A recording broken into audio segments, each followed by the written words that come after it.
crisis right now. You see all the stuff that's been happening, okay, on the police force and the corruption area, with the murders and everything else. We have come to take stock and come to hold those leaders who want to be in charge of this country into account. The Bahamian people have decided that they must be held into account. That's what's happening these days. What government leaders ought to be doing in a serious crisis, the Bahamian people were indeed grateful for the effort made by Mr. Bain and the COI.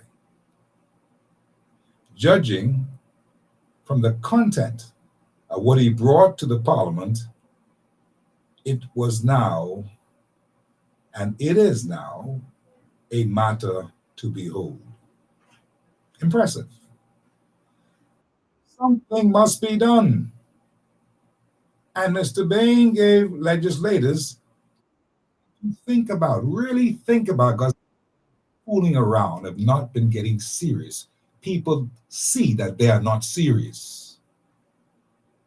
And so that's what compelled him and the COI to go down there, present their bill on crime and lawlessness and other matters of mutual interest to us all in the Bahamas. We will discuss those matters today, right here live on hard copy, because the time has come that we must ask the questions that we dreaded asking for a long time. Are these guys the ones who are supposed to be dealing with our situation in this time of crisis? If you look around, you'll see that maybe they're not the ones, because there's all kind of corruption, so much so that the Prime Minister himself has decided that he needs an anti-corruption bill in the police force to make sure that nothing is going to happen untoward, because apparently he doesn't even trust the police force. That's what you glean from what he is saying, All because another officer, superintendent, has been arrested for drugs, trying to import drugs into the Bahamas. This is now considered to be like the 1980s, when Pintard was in charge of the country, and we had an inundation bit of drugs coming into this country. Everybody was getting rich. This happens to be something very sobering and something very serious. And you see, don't miss this point now. The State Department and those who are in the federal government of the United States, they unsealed something. They had the track on these guys for a little while. Don't be foolish. They had the track on these guys for a little while. And so they somehow lured these guys there, and they arrested them.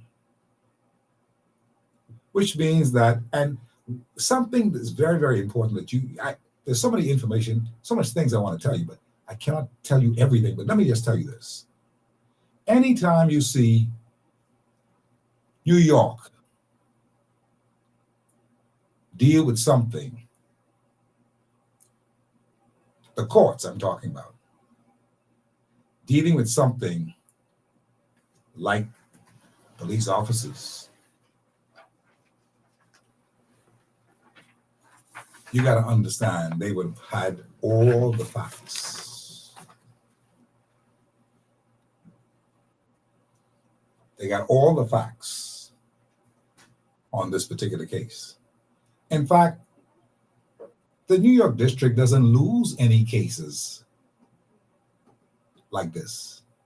The Southern Division of the New York Court, they don't lose cases like this. Mm-hmm. You have to understand that. See, go back and look at the history. They don't lose these cases. So when you see them come, they come ready. That's what I believe that our local people here don't understand. See that same court where Ismailian went? Same court. They don't lose no case. They do their research. All these things gives us a bird's eye view that the tip of the iceberg has not even been scratched yet. With this whole thing with the drug, tons and tons of drugs coming into the Bahamas from these other people who are drug lords and pushing their stuff through the Bahamas and getting it into the United States, America is not going to accept that. They're not going to accept that. They're watching us at every turn and every corner. They're not going to accept that. So when you hear the Prime Minister now talking about all this stuff that he's going to get done, talk about an act of betrayal. PM says bad actors will be dealt with. Yeah, that's good. They're going to be dealt with, but they should have been dealt with a long time ago. It had to get to this. 2, 3 different superintendents of the Royal Bahamas Police Force, 3 of them, one on rape charges. Fellow who would have raped the girl or allegedly raped the girl in a police car in jail right now. This one, Curtis, went to the United States, indicted on this whole thing, and facing some serious time. But he is just the tip of the iceberg. It's not him. It's just not only him. You're looking at the internal section of the entire police force. That is what is in jeopardy. If our police force is in a situation where we're not so sure what's happening with them, they're up on all kinds of charges. 5 different police officers in jail right now as I speak. Went to jail in October of this year for rape. See, when you see this kind of thing happen, I told you all that this is going to start taking effect in a real way. They haven't stopped. And I'm not judging them. I'm showing you what is actually happening. These are facts I'm talking about. I'm not judging anybody. All I'm saying is that it should never happen because the police are supposed to be the creme de la creme, top of the game. When you get this starting to happen now, you're looking for some serious problem. You're looking for some serious chaos in our society. That's what you're looking at. So when Brave Davis made his statement just now, I mean, I hear what he's saying. We want to appreciate what he's saying, but you see, I believe it's a little too late for this kind of thing because that should have been dealt with from Jump Street. You are the government. You should be able to take instructions. You should be listening to other people when they speak because people know things. And now nobody feels sorry for the government. I wonder how many of you feel sorry for the government. Do you feel sorry for the government? They've gotten themselves in this own predicament themselves. How can you feel sorry for them? Loose people running all around the place doing what they feel like doing, serving you when they feel like serving you. Don't return your call when they feel like turning your call. You've got a bunch of people who are there taking up space. That's what I'm talking about. So this is an all-in-one rollout of what's actually happening right now. And so when you saw a person like a Lincoln Bain went downtown to Rawson Square, taking with him this whole statement, a document, this is what should happen in a country that's in crisis like this. They didn't even have the sense to even accept and understand that this man means business. He's for country. I'm for country. Who is not for country? Well, go to the back of the line if you're not for country. This is our country, and we must run this country well. It cannot be that we are just going to let things go slip by and slip by and slip by with no accountability. See, these things catch up with you. That's what is actually happening. So Mr. Bain went down to town, said what he said, had Charlotte Green, who was the chairman of his party, read out the whole thing so it could be clear. You got to speak clearly on these matters because some people ain't got no sense. I don't mean to say why, Some people, they just scorn it and what are you talking about? Listen here, there's no time for that. We are together people, and anybody who decides to come and talk nonsense will have to face the Bahamian people, because you are going to be able to be accountable for the things that you are saying right now public, in the public domain. All these statements I see here from Davis and from Wayne Monroe and all these people, I hear what they're saying, but the iceberg has not been packed yet. This is just the beginning of it. And if you understand what I'm saying, if you look at the whole market that we are looking at right now, the United States Embassy, built in the Bahamas, beautiful building, wonderful building. You think that they brought this building here because they wanted to do some public relations and say, hey, look at this building we got. You got to be joking. You better start thinking again.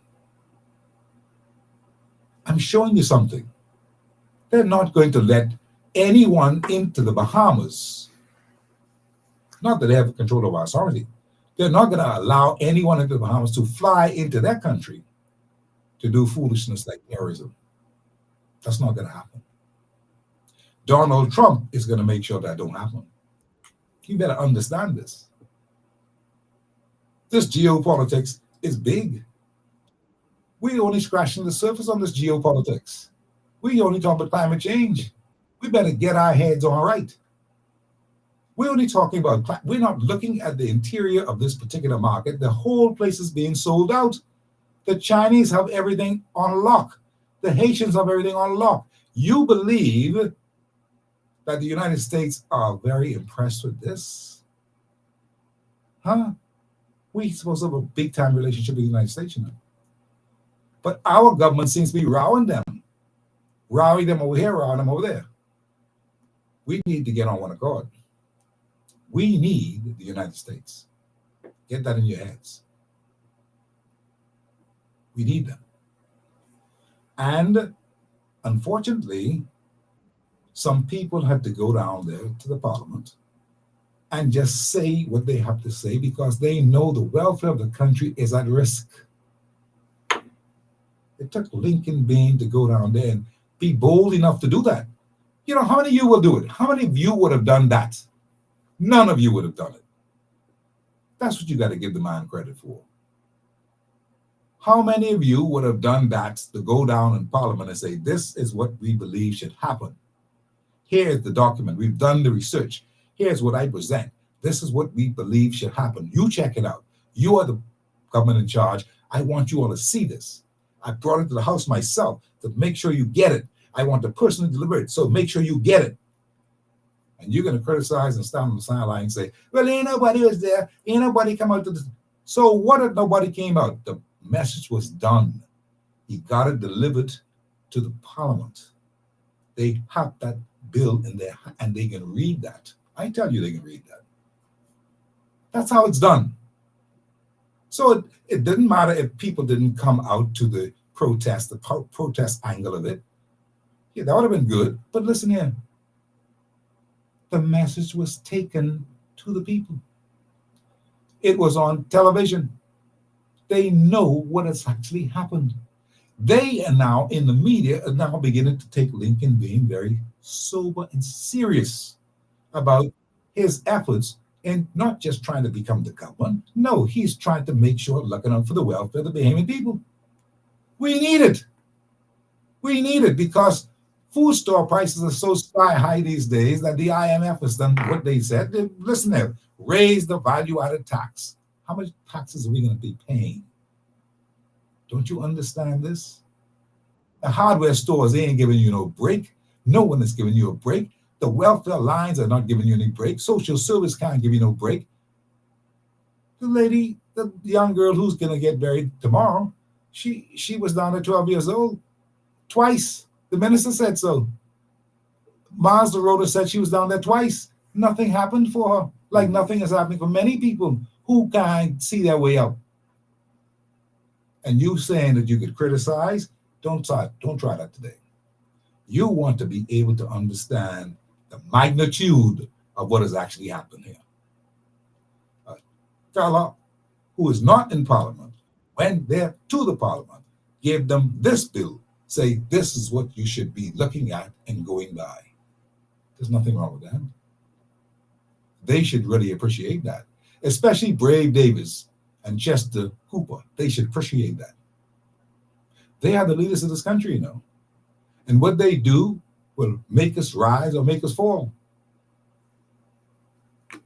We cannot be playing this game anymore. And this is now 3 years plus. We're still into this crisis. Crime is totally out of control.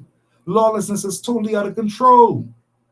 We don't know what to do except scream. Scream loud. That's why I'm telling you, friends, appreciate what has happened here today. Appreciate the Bain and those. Now, you may call them nothing. You may say they're nobody. You may say all the nasty things. That's okay. They're not emotional. It should not be about you showing off your emotions about anything. The point is this: man make point, man make clear point. Government should do clear point what man made. So we can get things going right in this country. That's what we need to get done. So that's the first sign, as far as I'm concerned, first sign of real leadership. First time we saw that in a long time. And it's about time we saw real leadership come to the fore and say, this is what I believe should happen. I ask you again, how many of you would have done that? You're too scared. You're scared the police can lock you up. When Lincoln Bain went there to the precincts of the House of Assembly, there was a police officer who tried to stop him from going in. I want you to understand that. He's a Bahamian. He's free to go in there anytime. But this police officer recognizing him and decided he wasn't going there. Could you imagine that? In the face of all the nonsense that they've been doing, he would try to stop him. Whoever he is, I couldn't care less who he is. The point is this: you can't even stop a man from going into the House of Assembly because he is entitled.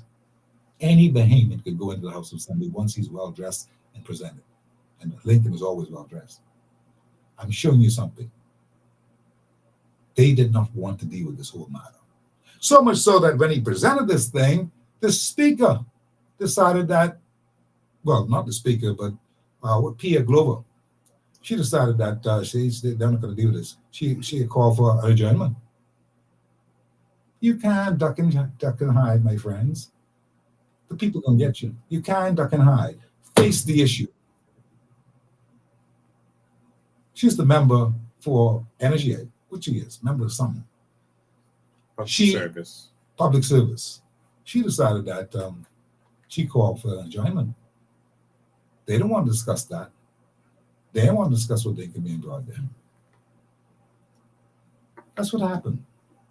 You need to know this, because sometimes we just watch the newscast and we say, oh, that's what happened. Oh, this is the real McCoy. What you're getting from me is the real McCoy.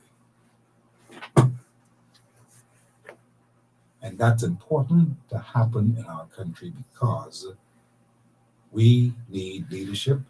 We need leadership there bad, and we need to gravitate toward where that leadership is and support that leadership as best as we can. That's what I'm saying to you. And I'm no COI, I'm no PLP, I'm no FNM. I'm a free thinker. That's who I am. I'm telling you, you need leadership. We've been preaching leadership every day on this radio station. Leadership. Can't get no leadership. Well, you got some leadership yesterday. Even if they don't want to admit it. They got some yesterday. And with me today on the show, at 39 minutes past the hour, Lincoln Bain. My dear friend, good afternoon. How are you, sir? Good afternoon, my brother. How are you doing? I'm in good shape. Awesome, man. Awesome. Well, listen, I've got to ask you, what's going on? I mean, you did what you did yesterday, and I know you've been getting all kinds of calls, very, very positive calls.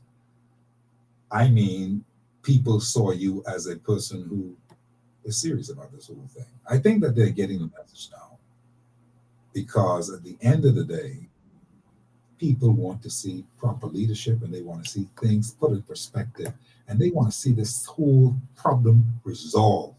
This corruption, this all this nonsense that we've been dealing with in this country for the last 5 years, whatever it is. We've been dealing with some stuff. Yeah. And we've got to get this thing correct. What are your thoughts on the whole matter? What we've been dealing with is leadership that has been serving themselves and a few small people who finance political parties in this country. And I think Bahamians are now starting to wake up to realize that we need something different. And whatever has been happening has not been working. It's not just criticism. It's an observation. It's the reality. If you're going to go 51 years and still be talking about basic needs like water and electricity, there's a problem, Steve. Mhm. If you're going to go 50 years and you've not built one hospital, not one, the UBP that you criticize so much built the only hospital that was built by government in this country. Seriously, ambulances and the family islands not working and having nothing that works properly. I mean, how long? How long are we going to put up with this? But I think that the Bain people are waking up and they're realizing what's going on, and there's a shift in the air. And so, when this government came to power, we expected some things. We expected this was a chance for them to go and do good. All of us. But all of us did. And we want them to do good because, Steve, if they don't do good, we're doing bad. Absolutely. And so we really want them to do good, Mhm. but they're not. And the country is falling apart. And I think everyone is starting to see it. Indeed, that is correct. I made some statements, even on your show and on my lives and on other shows, where I said that the reason for the crime is because of the involvement of politicians. I've been saying that. Yes, you did say that to me. I said it before election. I was concerned about what was going to happen in terms of crime, and I'm saying it now.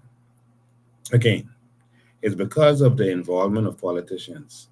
And I don't even mean just from one side, because of the involvement of politicians. Understood. All right.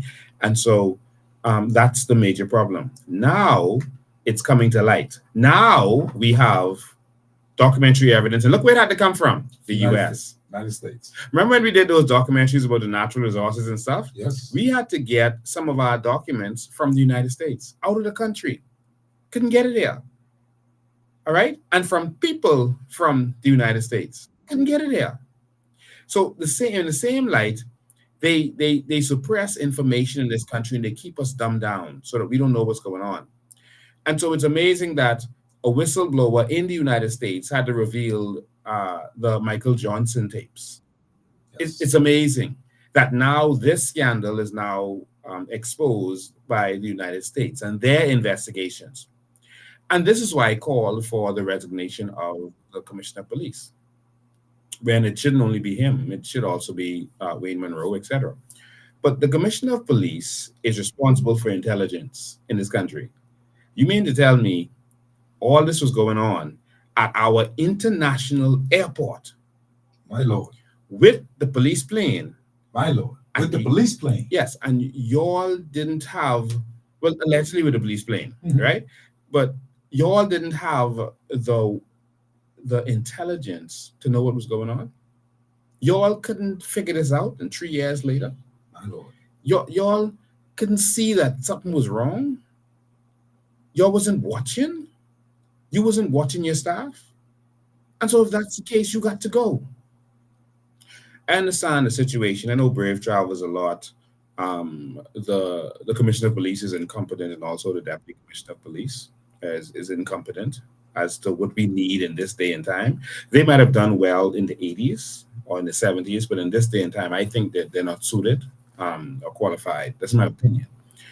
But I ran retail businesses for a long time, and it got to a point where I started expanding to other countries, and so I was overstretched. I was stretched out from here to Barbados in the south, doing stuff in Trinidad, doing stuff in Jamaica, and that's retail stuff. And it got to the point where it was hard to manage everything from all over the place.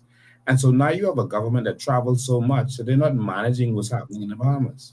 And so Tell us about it. my Bahamas business started to suffer, and I had to start say, okay, I got to stay focused and focus on the Bahamas business.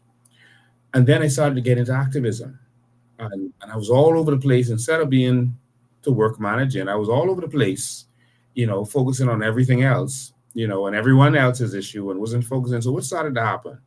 You started to have some stealing, some staff doing some things, some managers doing some things, some stuff going awry because the leadership isn't there to keep them in check. Exactly. You see? There's no leadership. Yeah, this real example. And so I had to make a decision. Are you gonna keep, doing this, or you will focus on this? And that's the decision that Brave Davis has to make now too. Are you gonna now focus on this government, or you're going to keep traveling around talking about climate change? All right. And the commissioner of police needs to be fired. And every leader has a job. If you have a manager who's not operating properly, not giving you results, it's not personal. Walking tickets. All you're looking for is results. And that's all leadership should be looking for in this country. And we're looking for results. All right. And we need strong leadership at this time, Steve, to bring this country back. And so if you're not bringing the results that we need as a commissioner of police, step down. It's not personal. Just step down for the sake of the country that you have to live in. If you are not bringing the results that we need, you should want to step down, because you and your children and your family have to live here too. You understand? And so that's all we want from them. And that takes us to what everyone has been calling me about all day, this interaction with Michael Pintard. I want to clear the air on this and make it clear. What did that happen? What really happened? It was interesting. It was interesting. We went to the House of Assembly to do what we were doing on the outside. We went inside with invitation by the speaker. We went inside after we presented our bill and our referendum. And we sat in there. When we came in, they were arguing, and they talk about respect and doing things properly in this. But when we came in, Michael Pintard was shouting over the Prime Minister and shouting and the normal kind of childish stuff that he does in the House of Assembly. And but eventually it came to where it needed to come. I didn't like everything that they were doing to him, but it was a bunch of childish shouting back and forth. And so I waited to hear what the Prime Minister had to say. I listened to him carefully, respectfully. And the Prime Minister said a lot of nothing. I wasn't impressed. And he said one thing that disturbed me when he started trying to defend based on how it was worded. He started to make it seem like there was no evidence that the money actually changed hand based on what it says here. All right? It just said that there was an exchange, but there's no proof that it was exchanged. It's like, why are you becoming a defense lawyer in the House of Assembly as the Prime Minister? You're supposed to be representing us, not that document or any allegation in that document, not any member of Parliament. You're supposed to be protecting the integrity of this country. And so that's the main thing that bothered me with that. Because if he just come and said, listen, man, something bad happened, bad apples, chips fall where they may, we're gonna get to the bottom of this. Okay, cool. We expect that. But then to go and defend, I had a problem with that. But in any event, after he finished, Michael Pintard was standing up because he expected to speak next. He was standing up and he, I guess, started to speak. And so the Speaker of the House said, hold on, for such and such reason, I'm going to let Pia Glover finish. Michael just stood there like a deer caught in the headlights. And Pia Glover said, I'm calling for the suspension of the House until December 4th. Michael just stood there. And Lord, what is this? Go ahead. And so the House was suspended. When I saw that happen, I jumped up. Michael was like, he was a deer in the headlight. I jumped up, and I started to raise hell on their behalf in the House of Assembly. I started to say, you can't do that to the opposition. The opposition represents us. I told him that you all are out of order.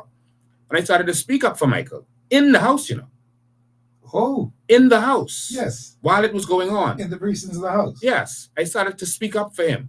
I started to defend the opposition, not him as a person, but the The opposition, seat that yeah. he sits in Yes, because yes. he's representing us, Yeah.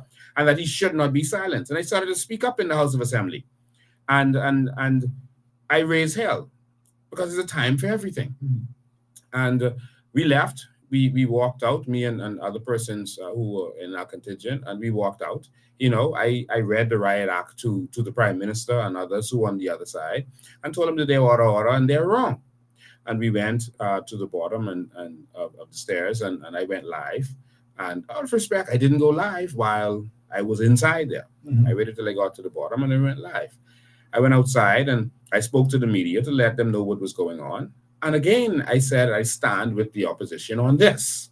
All right. The opposition should not be silenced. After we had said we had to say, then we saw where three of them from the opposition started to stand up in the house and say some things back and forth, but they already hit the gavel and that was it.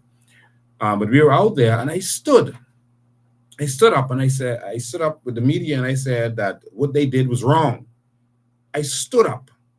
All right. And even to the point where a police officer came and I think they had instructed him that Brave need to come out. They don't want me to the door because they don't want any confrontation with me and Brave. So I think they instructed him to move me from the door, to push me across the road. He started to push me, and I stood up again. All right, and I continued to stand up and said that what y'all did to the opposition was wrong. Eventually, I put the officer in his place because he had no right to do what he was doing. Mhm. But eventually, the opposition came out and they stood on the steps and they wanted to make a proclamation. They wanted to speak, and so there were people gathered out there, and they wanted to speak. One of the persons in the media suggested that they go and take it inside because there was so much noise with the street. I guess a lot of trucks were passing. I don't know why he said that, but he said there's more noise out there. Let's go inside in the smokers room.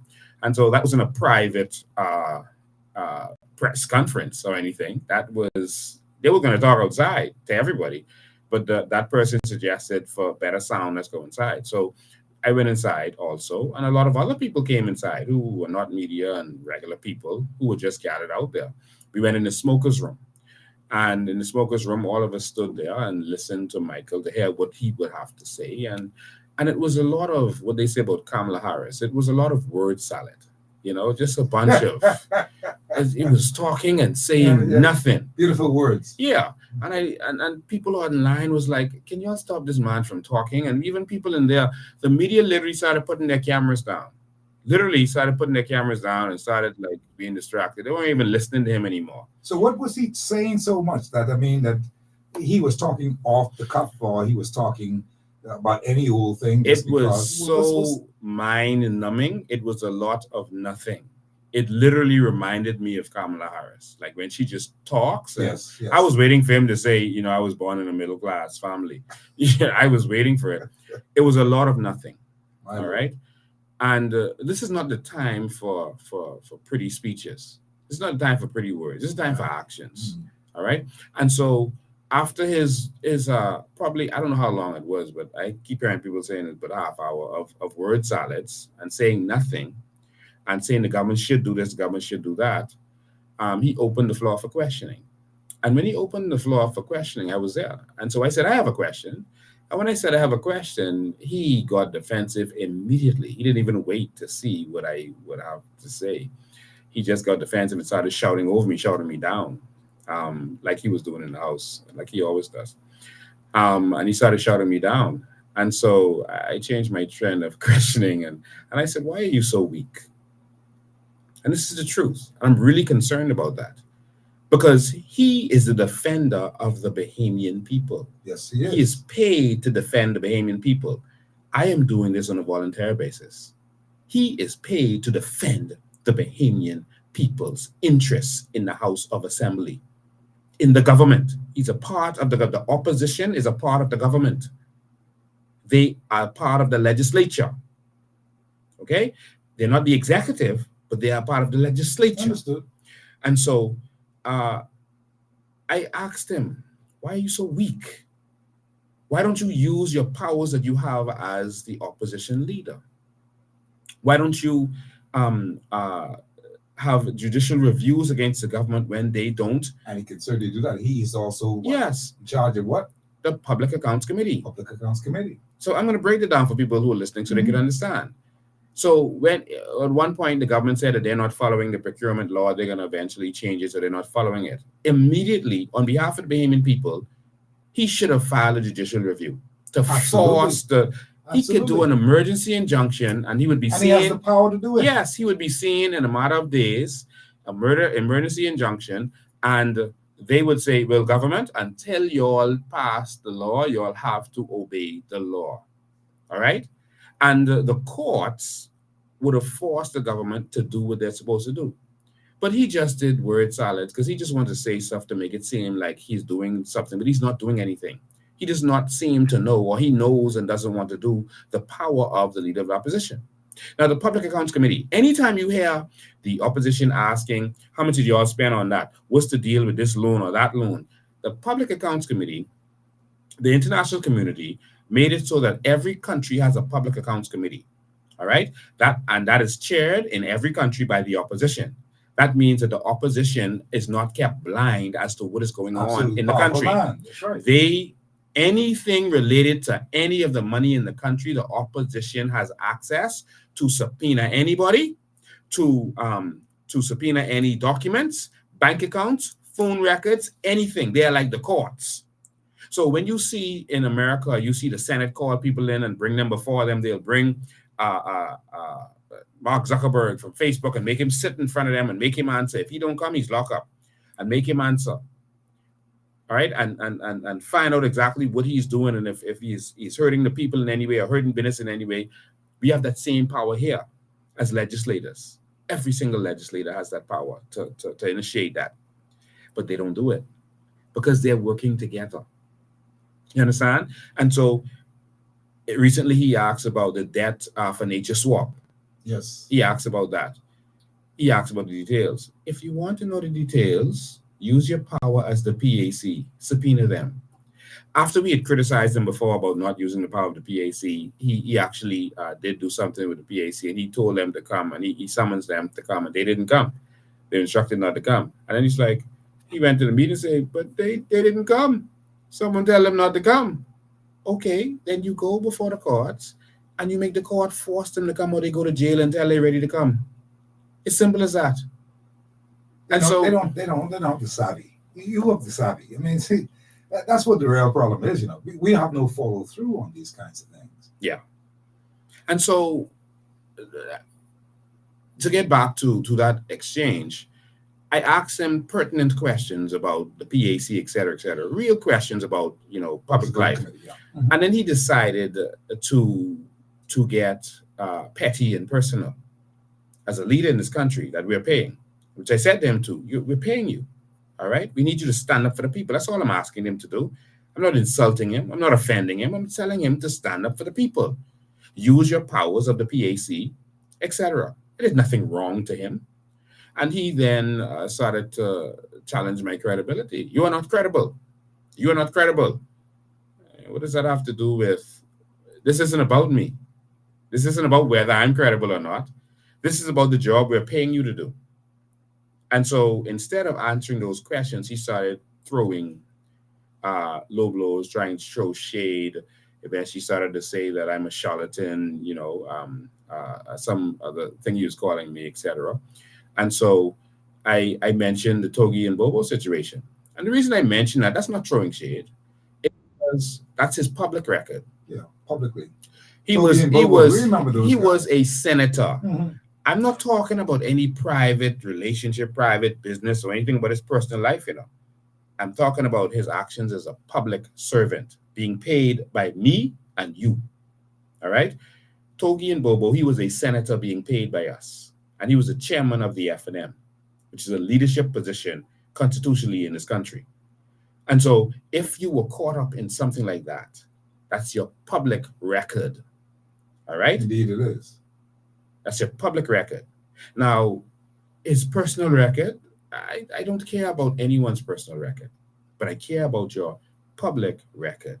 And that's why I addressed him on the Togi and Bobo matter, which he still needs to answer for. Now, his answer to that is that he told the PLP to have a commission of inquiry on it, but don't just investigate him, investigate them too. So in other words, you all do dirt with these people too, and so if you hurt me, you hurt yourself. That's his answer to it. So if y'all, I call a commission of inquiry then, but just know that y'all investigate yourself too. That's his answer.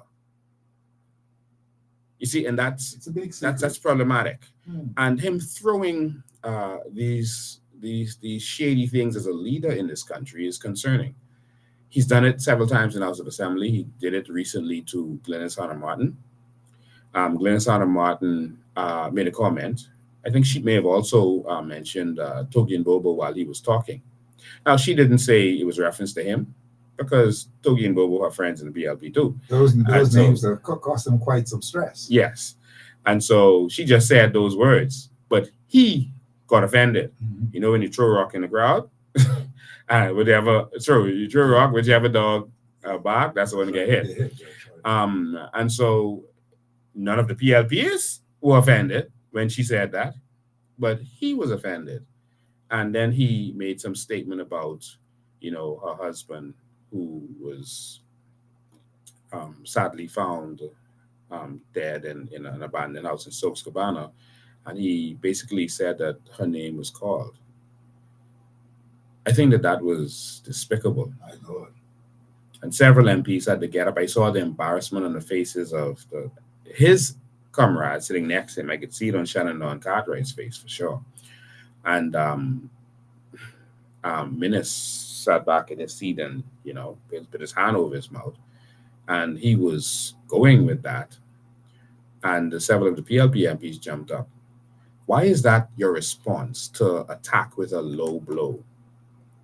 That was disgraceful. That's his nature. That's the woman's dead husband. Yeah.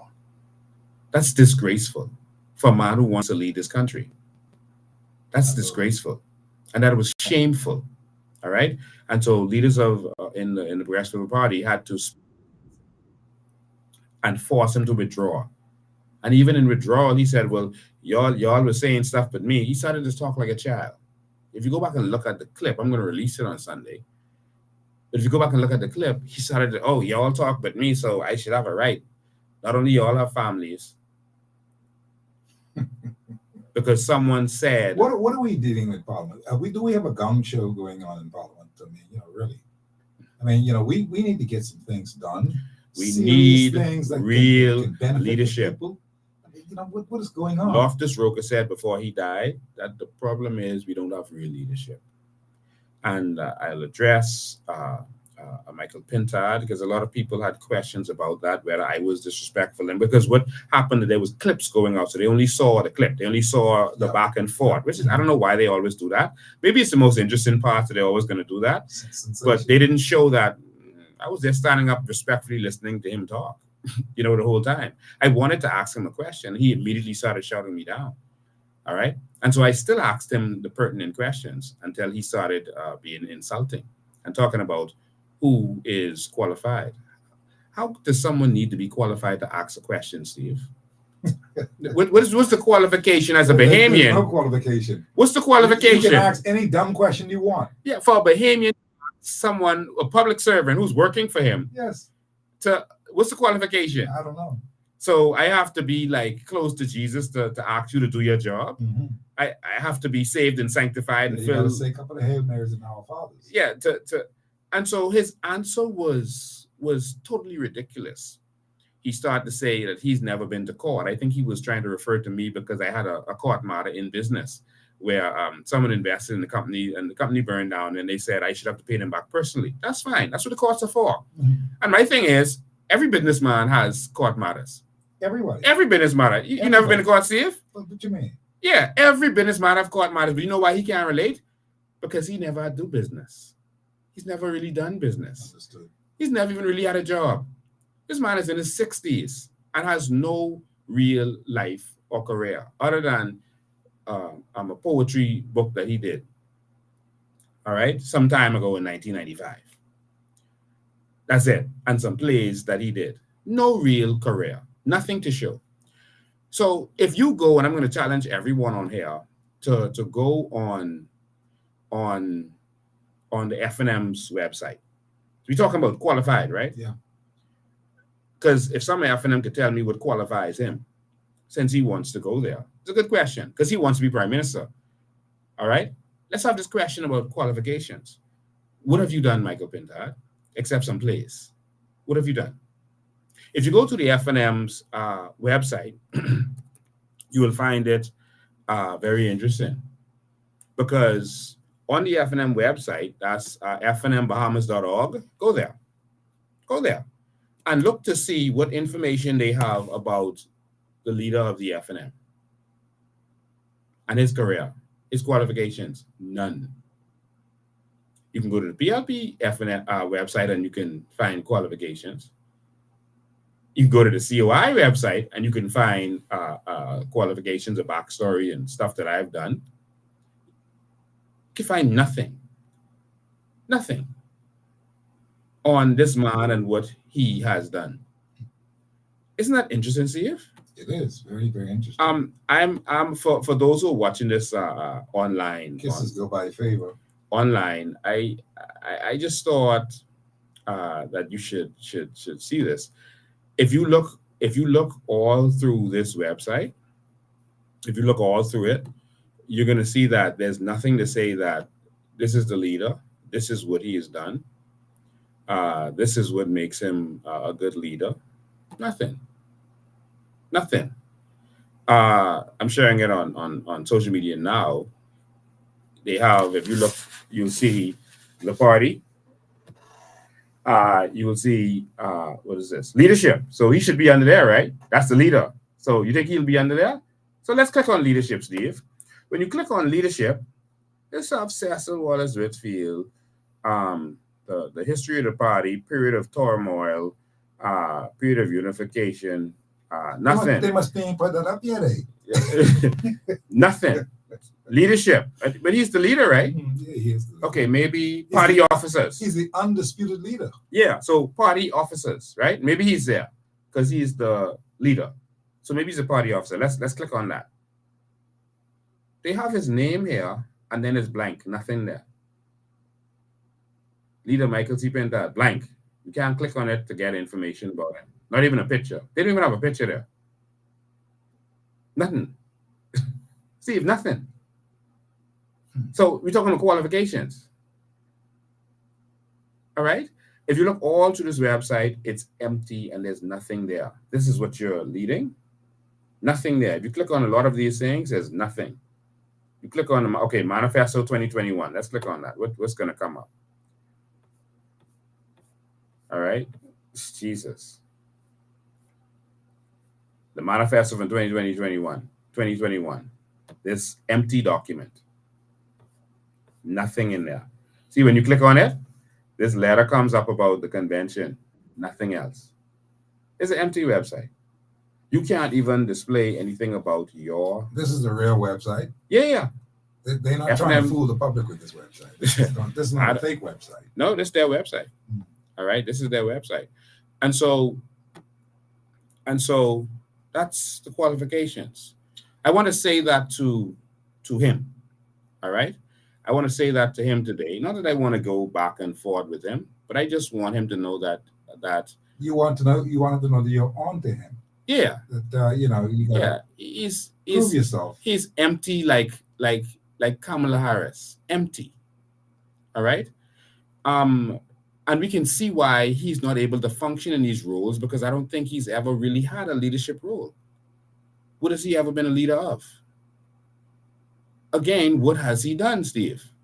That's the trouble with the entire Bahamas. We want to be in politics, we want to be in leadership, but we don't have the qualifications. We've not seen anybody who came through sports and developed as a good athlete and developed as a this and developed as that, a president of something, a president of the union. Nothing. You don't have anything along those lines. And so we end up with the people who we end up with, and that's why we're getting jerked around all the time with leadership in this country. So, Steve, by contrast, I am literally now showing the people watching this online the COI website. All right. Immediately, you can see our candidates. Immediately, you can see what we're about. Oh, look, party leader, Lincoln Bain, deputy leader, Veronica McIver, chairman. You can click on their bios. Wow, information about them. Because we're proud to say we're representing Bahamian people and that this is us. Look at it, Steve. Here, history of me, breakdown, my political goals, equitable distribution of natural resources, transparency, empowerment of Bahamians, addressing immigration crisis. My goals are there. Island states and city government, that's a part of my goals. So you know what I'm about. My political goals are there. My early life, what I've been, what I've done, history of me, my career in business, the good, the bad, and the ugly. All right? Full page stuff. Yeah. Empowering Bahamians, business boot camps that I've held, where thousands of people have come out. The pictures are there, videos are here. You see? Boot camps that I've had, training people on trading, etc. All right? Taking people to China, business people, to transform their lives. This is me. Speaking engagements around the world. Mexico Engineering University called me in to train their staff, people with doctorate degrees, called me to train their staff on leadership and the students on leadership. Had a leadership seminar and invited me. How did they see me? Because I wrote a book. That book was so impressive to them. It's called Identity Crisis. It was so impressive. They said, the writer of this book needs to have this leadership conference. All right. And you can see the people talking about how great, the Spanish people talking about how great this conference was and how it transformed their lives. These people make robots that build cars. They make cars. They work for GE and these other stuff. These are people who are doing major things and outside around the world. Motivational speaker. All right. I talked about my sacrifice, how my businesses started to be attacked because I was in activism. I talked about that. All right. And I had to make a choice. Are you going to stay in retail or are you going to do activism? Because everyone knows in this country, if you try to do business and you're attacking the government, they are going to come for you. Yeah, and so I was set. Yes, I was set. I was good. And I said, you know what? I'm going to end my retail stuff. I still have my trading. I still have my IT stuff that they can't identify. And I'm still good. I don't have any debt. I had zero debt. All right. I declared it last time. All right. If it wasn't true, they could come for me. They got me. It's a false declaration. All right. And so I was comfortable. So I decided I wanted to fight for the Bahamian people. God was good to me and blessed me, and I wanted to fight. I showed my media history. All of this is on our website, my media history, traveling around the world, speaking, singing, radio shows, TV shows. Everything is right there, you see? Now, of course, they're going to go back and do it now on their page, but I just want to show them what leadership is. All right? I want to show them what leadership is. He is an author, and I am an author. He writes fiction. I write nonfiction. His life is fiction. My life is nonfiction. I just want him to know that. And I want you to look. Steve, let's go quickly to Amazon.com, and I want you to see the difference. I want you to see the difference. We're going to search Michael Pintard.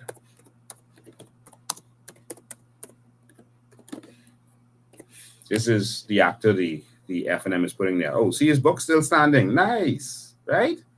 Okay, let's click on that. Let's see something. Let's click on that. Not one review. This book probably has never been sold. Nothing. Just empty. They just show the book and that's it. You can't look at it. You can't do anything with this. Nothing. Not one review. Not one person who's ever interested in this book. All right? So let's search Lincoln Bain. Because some people ask, and that's a good question. What has Lincoln been done? What has he been good at? Go to our website and you can see, Steve. You can see. A lot of stuff I've done is there. This is my book, Identity Crisis. Look at the rating they have on. He has 0 rating because no one ever rated it. Look at the rating on here. I don't know what this is. It's like 4.6 out of 5 stars. That's the rating for this, 4.6 stars. You see, look at this.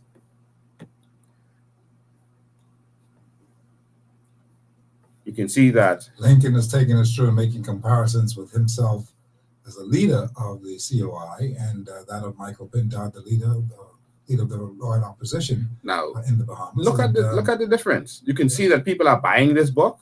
The book is interesting to people. This is in audio, electric, and paperback. But look at the reviews. This book was suggested to me by. They can go and look at it themselves. I won't read all of that. But some people are saying this is the best book they've ever read. This book blew them away, et cetera, et cetera. So what have I been good at? I've been a successful author, and this book still sells. And I make money from this every month. The money goes straight to my bank account, and some of it comes by check every month. And this sustains me. All right? And so I don't have to work for anybody. I'm a landlord also. And so my life is secure. I want every Bahamian to be able to have the opportunity that I have, to not have stress or to worry, et cetera, et cetera. All right? Pintard, if he loses his job as leader of the opposition, has nothing. All right? And I'm speaking to you, Pintard, because I know you're listening. He has nothing. And so that's, yeah. And so I just wanted him to know that understood. I take this country seriously. He made another statement about me being paid for activism. That don't work like that in this country. He thinks because that's activism. Yeah. Boy, he thinks try to run from you. Yeah. But activism. No, that's what he did with Save the Base. I see. And so he thinks that everyone else is like that. I see. All right. That's what he did. And so I'll leave that like that. Yeah. All right. But listen, all these things that you've done to me, showed me today, it's been quite interesting. You know, I find it to be very, very interesting for the most part because, you know, I keep saying to Mr. Pintard that you've got to come and be a part of talk radio.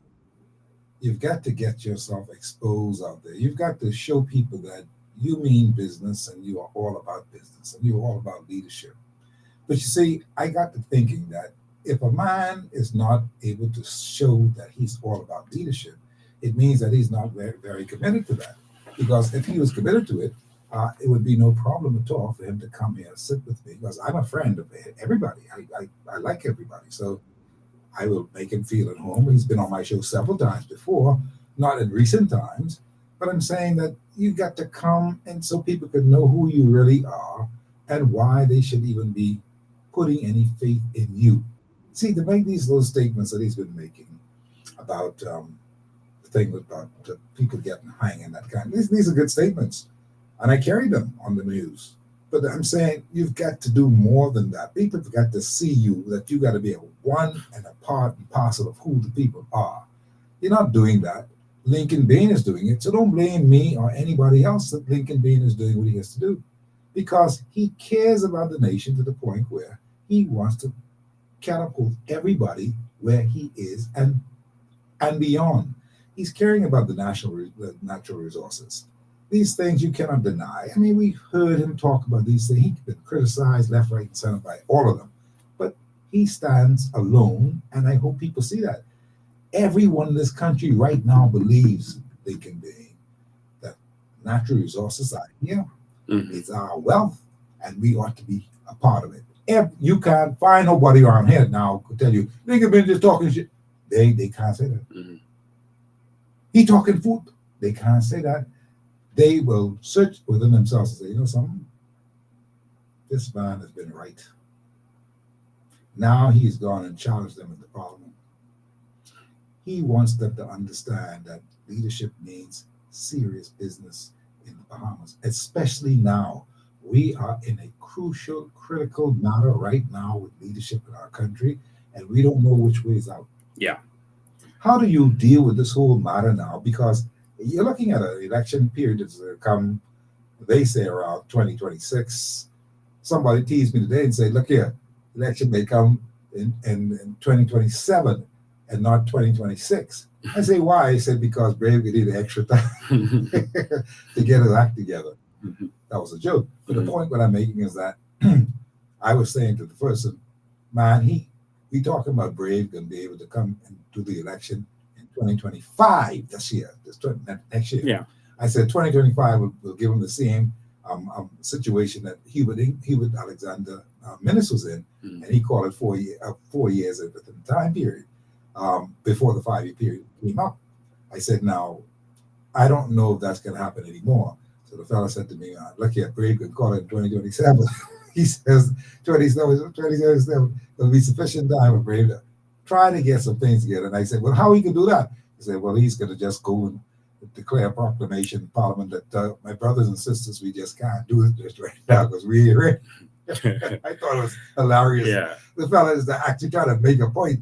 Yeah. This is what's going to actually happen. Yeah. But we dismiss all that. I just said it for the joke. Steve, we are getting ready. Mm-hmm. We're not waiting on them. You can see we're out of the gate first. I saw that. We are running this like a well-oiled machine. Sun Tzu's The Art of War says when you go to war, you get to the battlefield first and wait for the enemy. Yeah. We are naming our candidates and we're getting to the battlefield first. We're here on the battlefield. We're waiting on them. We are appearing on talk shows. We are out there every day. We are doing everything, and we're on the battlefield waiting for them to come. We're on the battlefield. We're fighting for the Bahamian people every single day. All right. And of all the things that, if you go on our website, that you see that I've done, and that's not everything. If you look at all of those things, the thing I'm most proud of and the thing that I love most is my activism, fighting for other people. You'll never see me fighting for myself. You think they haven't attacked me or that I have any issues with them, haven't had issues with the status quo because of my stance in fighting for the people. Mm-hmm. I've made many powerful enemies, but I'm still standing. You understand? But I don't ever talk about me. I don't ever fight for me. I don't even use my platform for me. I don't use my platform to promote me and what I'm doing. It's not about me. You're very, very confident about where you're going, how you're going to get there, and you've got that timetable in your head. Isn't that right? Yes. And so our timetable was set knowing that this was going to be the time that Bahamians would be ready for change, because we knew that they would go back and forth, but they would have to try someone from the FNM and someone from the PLP who wasn't Ingram and Perry. And then they would start to realize that, you know what, all them the same. And they tried Menace, that wasn't Ingram in the FNM. They tried Brave now. It's like, you know what? No matter who run these parties, no matter which candidates they bring and talk, but it's a dream team or it's a new vibrant crew. Like the FNM is now trying to bring a bunch of like young entrepreneurs and that kind of stuff. And it's they're in a system. They're gonna have to do what they're told. That always happens. They'll bring them and say, this person qualified, that one qualified. And then you'd be like, where are these qualifications going? And this one was qualified. Like y'all dumb now. And they get into the house and they don't know what they're dealing with. They don't even. They know, but they are following instructions, Steve. They can only do what they're told to do. And we have to break that system so we can have a new Bahamas. We need a new crew. And I also wanted to make this clear because I asked some questions that a lot of people were asking about during that. I asked him some questions about his mental stability and also, some habits. And who was that? That's Pintard. Okay. I asked him about his mental stability and his habits. And I asked him those questions based on information that he gave me. I don't speak on rumors. All right? I don't speak on rumors. I've been doing this for over 20 years now, Steve. You've seen me. I call names, I call the businesses, etc. And you don't see them locking me up. All right? For no defamation. All right? I speak based on information, sound information I have. Pintard came to me and gave me certain information, and that's what I asked him the questions based on. There was a protest at Cabbage Beach. We had broken down the fence. I remember that. And there was a court case, and Menace and Pintard came there to support the people who were locked up. And afterwards, we were in the parking lot, and he asked me, "Do you have anything on Keith Bell? Do you have any information on him? Because they have something on me, and it could ruin me, and it could, well, I mean politically, it could ruin me, and I need something on him." I was like, "What do you mean something on him for what?" He said, "Man, Blinken, you got to learn politics. That's how you play politics. You got to have something on someone else to stop them from having something on you or using it, or that's how you do it, or you destroy them with it." He said, "You have anything on Keith Bell?" I said, "Yeah, but I don't deal with people's personal lives. I don't do that." I don't care about no one personal lives. That's not my business. All right. I said, yeah, I know stuff about Keith, but I would never give you that because that's his personal life. That's nothing to do with his public life. Now, if it could be connected to his public life, then that would be a concern. All right. And so I asked him what it was they had, and he, told me certain things. And so my question is, if you want to be prime minister, we have to know that you are mentally stable. All right. And that's a good question. It's a question. There's no question. They ask the president that all the time in the Yeah. United States. Yeah. They ask all people that, are you stable? Can you handle it? Yeah. So that's a good point to bring up. And he needs to ask the question about, he needs to answer the question about that if he has ever been treated for mental instability or mental illness or any problems. I will answer that question now. I have never been treated for mental issues of any type. All right. So I'll answer that. He needs to answer the question if he has ever been a drug user. I can answer that. Steve, never drink, smoke, do drugs, me.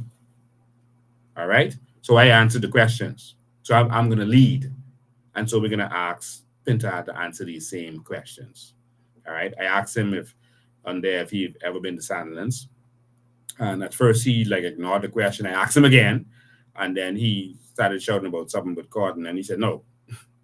All right. So I don't know what he was saying no to, but we need to know if you're going to be the leader. Just answer these questions. All right.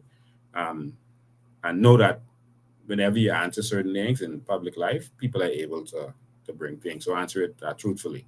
All right. So I don't drink, I don't smoke, I don't do drugs. All right. And everyone who knows me knows that. All right. So we want a new type of leadership. So if he's going to be throwing these kinds of shade, then we need to know about him. I will also say to him, I was on the police force for 10 years, never been put on a charge once. Never. You was on the police force, Steve. Yes, I They ever know. put you up on charge? Mm-hmm. They never put me up on a charge once. Not once. All right? Not for being late, not for being unclean, not for being disobedient, not anything. Not been arrested for anything. All right? Other than fighting for the Bahamian people. Because he's talking about me now. He's talking about character. All right? I don't even think I ever had a ticket, a traffic ticket. All right. I was in an accident the other day, but I've never had a traffic ticket. So I spend my life ministering around the world. Since Pinta wants to know who I am, and this is good for the public to know who I am. I've done a lot of business. The amount of business I've done for someone to say, oh, he have a case. I've done a lot of business. I have one case with all this business I've done. That's actually remarkable. It's very good. Yeah. Don't owe nobody. All right. And all these business that I've done, that's very difficult to do in business, especially if the business fails. And most business you do is going to fail. All right. So I just want to put it out there that I have no shame in this game. And I come every Sunday at 5:00 to answer to the Bahamian people and to put myself out there. And if anyone at any point has anything on me, just bring it. Bring it while I'm live, expose it to all of the people who are listening to me, and make sure that we don't have someone who isn't supposed to be there trying to get leadership in this country. Bring it. Simple as that. All right? And so everyone has business disputes. Everyone who's in business is going to get sued at some point, and that's a part of it. That's a part of the experience. You're going to have businesses and they're going to fail. If you're going to be an activist, you are not going to have any business that works in this country. But I've been able to do it, and it's always shocked them because God has always been with me. And no matter how they try to stop me, I bounce back bigger. All right? And so they'll attack your business and then say, oh, see, his business failed. But I always bounce back bigger. My concern is not about me. I don't promote business. I don't promote what I did. People were shocked that I'm in the IT business because I don't promote it.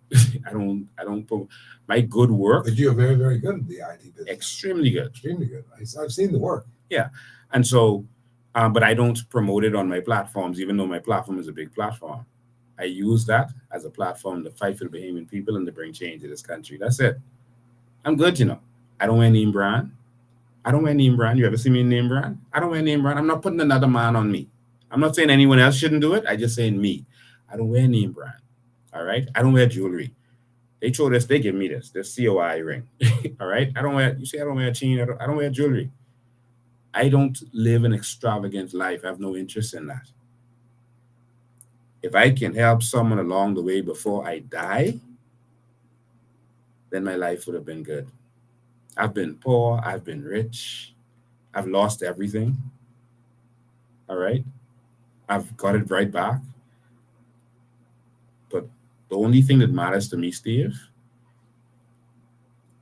I would give up everything if this dream we have for the Bahamians benefiting from this country, if that could happen. And I say this with all genuineness. I get calls every single day. They ain't calling Pintard, you know. You know one calling Pintard to fight for them. You notice that? He said, fighting for me. I get in the calls every day, all day. People are angry because they can't even get me. They're telling me it's a distraction when you're getting all these calls. You got to go out this fire, out that fire. Yeah. You got to be careful with that. But I have to do it because no one else is doing it. And I was getting to the point where, you know, people have to just say, listen, the problems you're having is really the PLP and F&M and the big wigs. Most of the calls I'm getting, that's what it is. If you want this to stop, then remove them. All right, so the taxi drivers will call me and I'll come out there and I'll fight for them. But the problem taxi drivers, just move them, the PLB and the F&M. Straw vendors, just move them. And then you have a government that's fighting for you. You see the difference? Now, I just wanted to clear all that up. And if Pintard have any questions, he can call now because he's listening, or he can call me on Sunday at 5 when I go live on my platform. Well, you heard the man, and he's bringing for real. That's a serious thing. 32 minutes behind the hour, 6 o'clock. We're talking with Lincoln Bain today. We're live here on the radio, on hard copy. And this is what it's all about. We talked about him being out front the other day, yesterday in the parliament, and he said what he had to say. He gave them some information that they now need to follow up and look at it and dissect it and say, you know something, these are some good ideas and maybe we can do that. They don't even have to do anything. They could just look at it, throw it in the garbage and say, that's it. But you see, at the end of the day, they've been warned. Notice this now. And remember, I've been telling you all every day. When God wants to deal with people, he will confound them. You understand me? And here it is. They've been given the message from this person who they believe in. He ain't nobody. They've been given the message that could have come directly from you know who, our Lord and Savior. He says, this is how you can get the country back right. They could ignore it, you know. It's up to them. But you, the people, you see that Lincoln did it. He took it to them. If they ignore it, it would just simply mean that they are not interested. They are not interested in anything anybody else has to say because they're doing things their own way. And those who can't hear will feel when the Americans come and they do what they're doing. The New York courts are going to do what they're going to do in that Southern District where they don't lose nothing. Let me tell you something, friends. They can wish they had every Bahamian on their side. That's how hard it is. I just want to plug one thing in there because of something that Pintard said. He said if the Bahamian people wanted you, they would have voted for you or something like that. He said, right? If the who? If the Bahamian people, okay. Right? Mm-hmm. Let me make this clear. Pintard was running from 1997. Pintard. He didn't win until 2017. That's 20 years. They rejected him. He had his wilderness. Yeah, for 20 years. Mm-hmm. For 20 years. My Lord.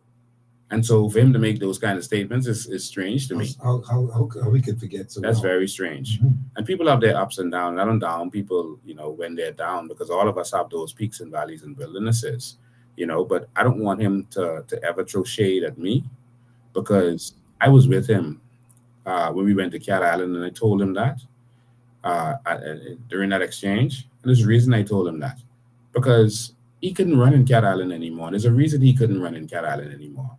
You know why he couldn't run in Cat Island anymore? Tell me. Because he owed everybody. He was in Cat Island. He owed everybody. We were traveling, me, him, and Menace and some others in the party were traveling to Cat Island. He told Menace he couldn't go. He said, Menace, I can't go. And Menace said, you have to go use the chairman. Where the leader go, the chairman have to go. And so he said, but I can't go. I owe everybody. These people, they'll kill me if I go down there. And Menace said, well, you got to find something. So I don't know if Menace lent him a couple of dollars. But I know I did. The charlatan? I know I did. Michael Pintard. You. Serious stuff. And it wasn't big money. But he was going to the different stores because, he owed this store, a big money, but he was paying him like $50. Then he'll go to the bar and pay them $50. Go to the next one, pay them $50. But he owed these people like big money. They were looking at him like you. And he was writing up receipt. And I had to give him a couple of them $50 to give to people. Pintard in Cat Island. Me, him, Menace went there for a town hall meeting. Me. All right. So Pintard, you explain that. 37 minutes behind the hour, 6 o'clock. I'm going to run and take a break. And when we come back, we want to encapsulate just some of the things that were part of that letter that was sent down there to the Parliament, because I think the people need to know that and hear that in a comprehensive way from you here on the show this evening. And when we come back, we shall do that and much more. When Steve talks, everybody listen. The government just won't quit. Every day you got this, you will You're smooth operator.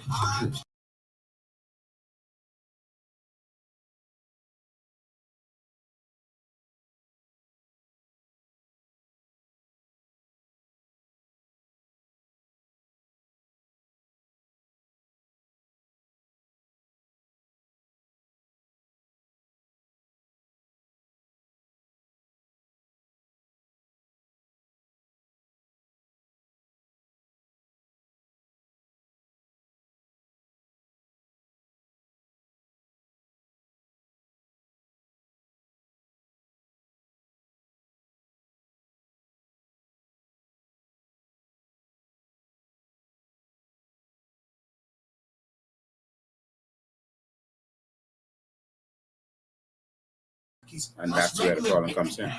Super value and quality supermarkets. So, ladies and gentlemen, we're on a break. We're on a break. We offer a variety of coverage options for cars, SUVs, trucks, scooters, boats, and more. Our comprehensive auto insurance policy. No, I can't get my $550 at Pintard owe me. That didn't statue bar. That statue bar. But he was never able to pay that back, I guess. Visit us on Collins Avenue today. Advantage Insurance, celebrating 20 years. All right, so we're on a break, and as soon as the break is finished, we'll be right The back. most important thing in life is family. And whenever you need reliable advice, you look to the people you know you can trust. At J.S. Johnson Insurance Agents and Brokers, we earn our clients' trust every day. Whether it's home, motor, travel, or commercial insurance, we've got you covered. So for those of you in here, 2100, Pintard challenged me, even challenged me to a debate, so we could debate later. I would love it. Tell him bring it on any topic he wants. And they can give him the questions ahead of time and give him the answers. And let him bring paper with him. Tell him to come. This November, come shop with us and save at any of our 5 convenient locations. So we're in commercial break. We'll be right back.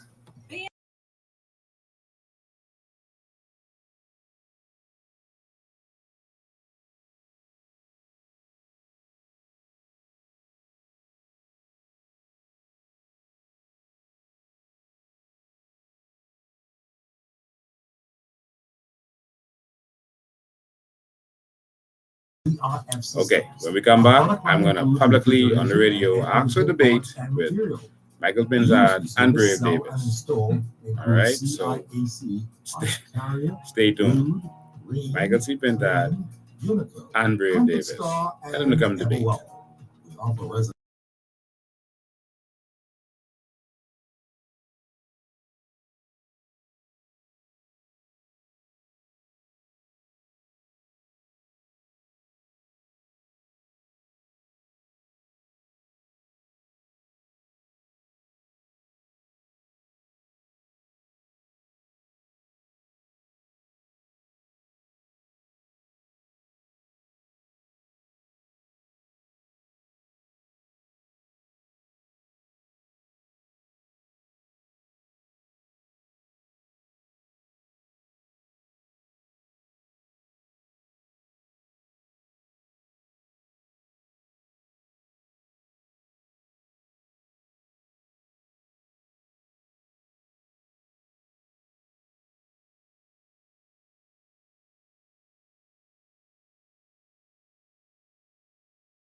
where you get and keep it up.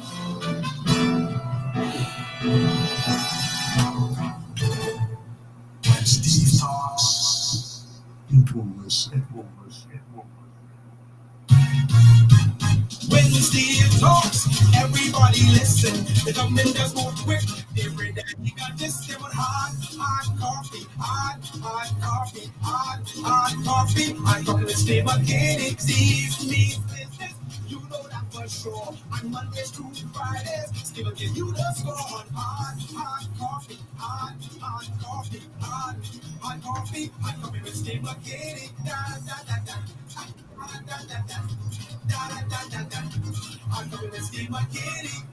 Welcome back. Welcome back, all. It's 6:47 in the afternoon, and yes, it is Thursday, the 28th day, Thanksgiving Day in the Bahamas.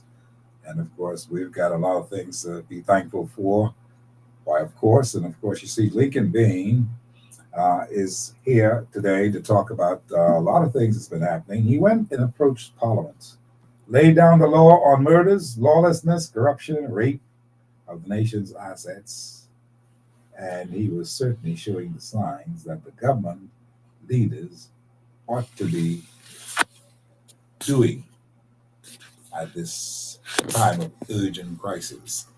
The Bahamian people were indeed grateful for the effort made by Bain and the COI team yesterday. And judging from the content of what he brought to the Parliament, it was a matter to behold because there was something in there for the government itself and for the opposition forces. And these things must be dealt with because people are now knowing that the government seems to be ruling with a slack hand. That's what it seems to be. They're ruling with a slack hand. And all is not too well in the society today. The rich will tell you that. The poor will tell you that. Mostly the poor will tell you that. And a lot of things are just not what it's supposed to be. We've got too much corruption. We've been saying it for so many times and so many years. It sounds like a boring thing, but the corruption is just a little bit overwhelming. And when you see your police force and everybody else is involved highly in this corruption business, you've got to start almost say we are a failed state or we just gonna give up, but we mustn't give up because there's hope and help on the way. And Lincoln Bain provided some of that hope and help. See, you have to judge it with what it is. I talk sense. I cannot be concerned about people who just have a negative attitude toward him because he ain't one of them. And he wants to go contrary, but he's been saying all the right stuff.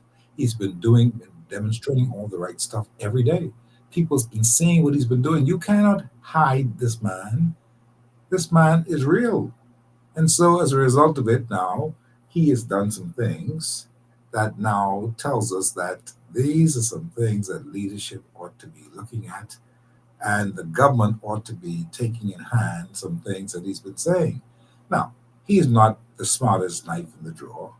He is just the fellow who, in fact, is bold enough to say what needs to be said and timely enough to know that he can go to Parliament and say, these are the things that you ought to be dealing with.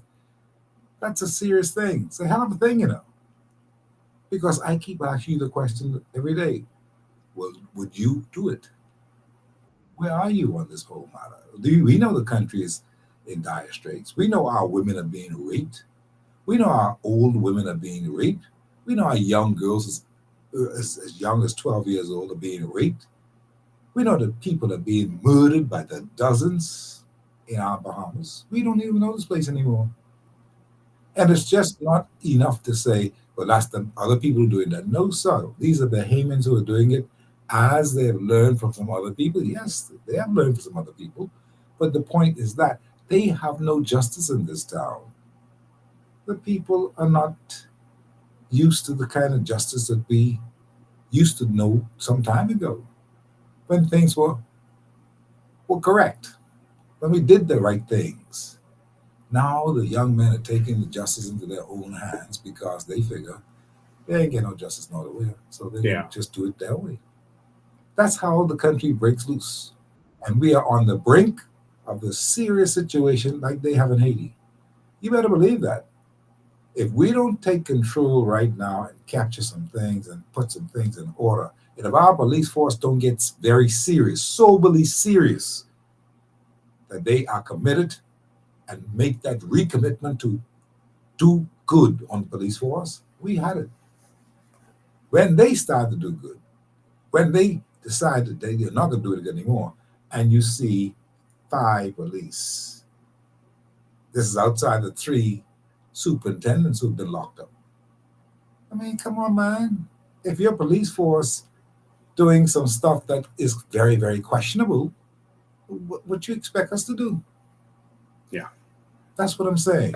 So Lincoln Bain is here, and he's been with me today, and so we're going to let him talk some more because we want to find out really the pros and cons as to what actually happened in that parliament the other day when he told us about the argument with Michael Pintard and all that. So you understand that. But let's go more succinctly at what's actually happened here now. What did you tell them? What did you put in that document that they ought to be looking at, taking soberly, and saying that they're going to try to do these things? Now, you can't control what they can do. I know that. But I'm just saying, what are some of those highlight points that you want to enunciate here today on public radio that you told them that they ought to be dealing with? Yeah, so we shared it on social media and on our website. We shared it on social media and our website, the actual information that's in there. But what we did was we actually broke down the analysis of the Maxo Tito case, which is now the problem. And we decided that amending the Constitution would be the best way. There's 2 ways. You can actually define the worst of the worst in your penal code if you want to, and then that would tell you who the worst of the worst is. You don't have to depend on the Privy Council's decision or their definition. But anyone can go and change that, and the Privy Council could just find another parameter because it's kind of vague. But if you put it in the Constitution, then they can't say it's unconstitutional. You see, So the government can make a law. Yes, the Mhm. government can make a law, and then the courts can say that's unconstitutional. Remember, some years ago, Hubert Ingram made a gun law, I know and that. yes, and he 2 said years in jail. And 2 years in yeah. jail and 1 year for each bullet, etc. And the court said that's unconstitutional. You're taking away the power of the court. Exactly. All right, and so they just kept like ignoring it, even though that was a law. They kept ignoring it in the courts because it was unconstitutional. That's right. So Eventually, he had to reverse the law. exactly. And so they can do that if they want to. But if you put it in the Constitution, it's not unconstitutional because it's in the Constitution. That's right. So You see? you need to use the Constitution and put it in there. Yes. That's what you're saying. And so we decided to amend the Constitution in Section 16, which talks about the right to life. And we decided to amend it by adding certain subsections to it. It only has 2 subsections, but we added subsection 3, 4, 5, 6, and 7. All right. And these subsections were to make sure that the Privy Council and no court can go around the mandatory effect of the death penalty, except for if someone was mentally ill at the time of the crime. All right. Not if they get mentally ill afterwards. Mhm. Don't kill someone, get locked up, and go crazy because you get locked up and then say, "I crazy, I can't get that." No. You was very Understood. sane when you did the crime, Mhm. so you're going to be executed.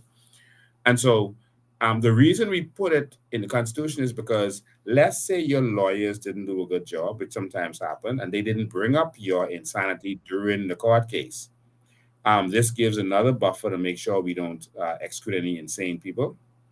That during the deliberations for sentencing, they can also bring it up. Okay. Otherwise, if it's just mandatory, there could be no deliberation for sentencing. You just die.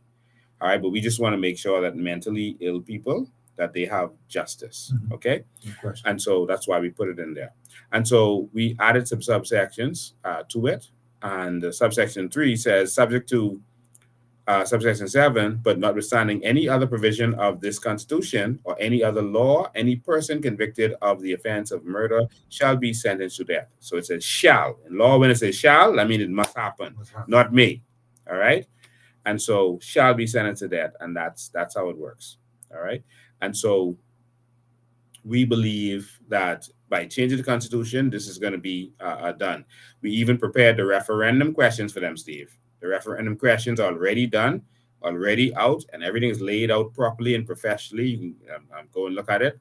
And so the referendum questions are there, the explanations to the questions. Yes means this, no means that. And then we have an explanation of exactly what this is going to mean once it's passed. So we laid this out properly for them. And this is something that can be done. Steve? Do you think they're most likely to do something like that? Because, no, we're going to have to do this. Okay. We're going to have to do this. They're not. Remember, Philip Brave Davis does not want the death penalty. All right? Nor does he have a personal choice of his, you think? No, he defends criminals. Okay. So, and his law firm is still open, People don't realize that. He's still defending criminals. His law firm is still open. Davis & Co. is still open and operating. So he doesn't personally go to court because he's in cabinet. He can't. But his law firm is still open. It's still open. Wayne Monroe's law firm is still open. Wow. All right? They got some nice, beautiful, amazing people working there. Bahamians. They're working there. And so it's still operating. So how are you going to have these two criminal lawyers responsible for the crime in this country, and they are responsible for defending criminals? That's a conflict of interest. Oh, my Lord. Think about that. My Lord. So he's benefiting from crime because the law firm's still making money, and that's his law firm, both of them. Of course. So why are they going to put something in place to hurt their clients? See, if we've said this already, that the last person to be hanged, Brave Davis, was their lawyer. That's Mitchell. No. He was a lawyer. He was fighting for him to not. He was trying to find every excuse for this heinous criminal, this beast, this reptile, to not be executed. And the Max Otito case, Wayne Monroe was one of the lawyers in the Max Otito case. All right? Many cases, yeah. Yeah. So if these fellas were fighting for the criminals all these years, how are you going to just tell me all of a sudden, while they're still benefiting from it, because the law firm's still open, all of a sudden they can look out for us? We getting swing as Bahamians straight through. And everything that hurts us, that makes us suffer, they benefit from. I've been saying this, and Bahamians have to wake up. You have to wake up. Everything that makes us suffer, they benefit from. That's why you're going to hear the Minister of National Security make an asinine statement, like a 4-year sentence is too harsh for a man who raped a 12-year-old. Yeah, that's a serious thing. But he's always been weird like that. I mean, he may be right, technically speaking, about a number of things because, he's going to look at the average age and that kind of stuff. And people ain't into that. People want to see justice done. And anybody who decides that they got raped, somebody who is underage and all that, people want to see justice done. They're not supposed to even be around. That's what they're missing. They're missing the common sense approach to a whole lot of things in law. Mm-hmm. Common sense. Mm-hmm.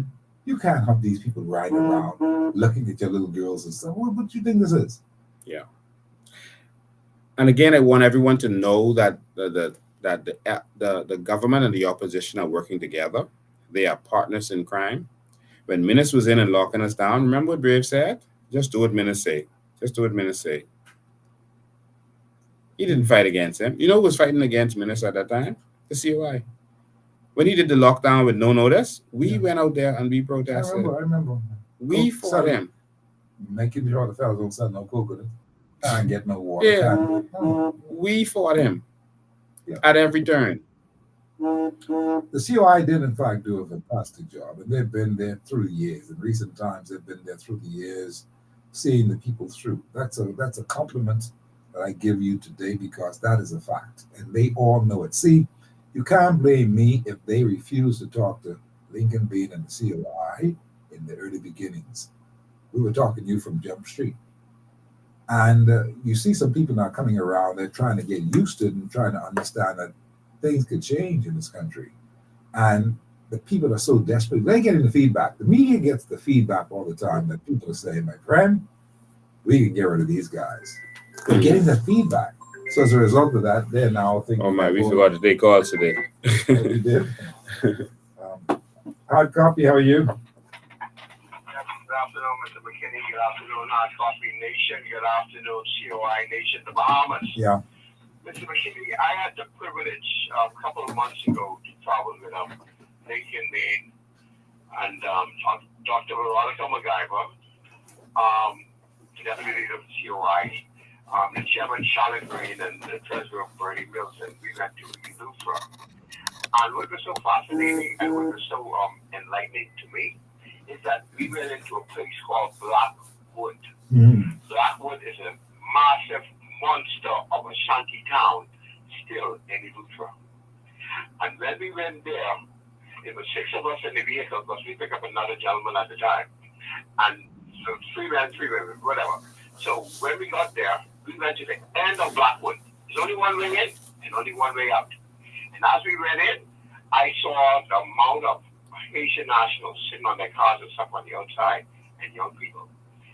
And when we got to the end, Lincoln got out of the car.